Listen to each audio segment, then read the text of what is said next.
लेक साइडको दृश्य अति नै राम्रो थियो, अति नै सुन्दर भन्नुपर्छ। त्यसपछि म पनि त्यो दृश्यको लाभ उठाउनको लागि त्यहाँ गरिने काइकिङको लागि टिकट काटेँ र आफ्नो लागि पनि काइकिङ बुक गरेँ। त्यसपछि पौडी खेल्न जान्दा नजान्दै पनि मैले त्यो काइकिङमा सवार भएर प्राकृतिक सौन्दर्यको र घाम डुब्दै गरेको फेवातालको आनन्द उठाउन थालेँ।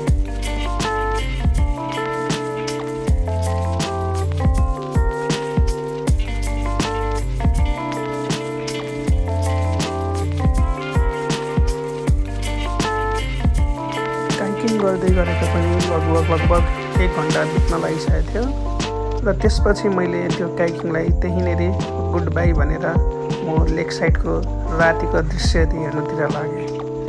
रातिको दृश्य निकै नै लोभ लाग्दथ्यो। चारैतिर बत्ती बलेको, कुनै मेलाभन्दा कम थिएन। त्यसपछि मैले त्यहाँनेरि केही खेलहरू खेलेँ, जुन चाहिँ अब बच्चाको खेल भए पनि मलाई चाहिँ साह्रै नै मन पर्थ्यो। बक्सिङहरू भन्ने जस्ता खेलहरू खेलियो। त्यहाँनेरि भएको 360 भन्ने सबैभन्दा डरलाग्दो रोटेपिङ पनि खेलियो। त्यो पनि निकै नै रमाइलो पल थियो मेरो लागि।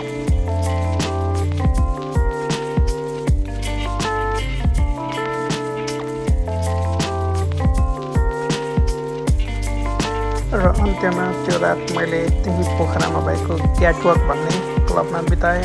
क्याटवकको माहौल पनि साह्रै नै रमाइलो थियो। चारैतिरबाट गीतहरू सुनेर पुरा आनन्दमय भएको थियो।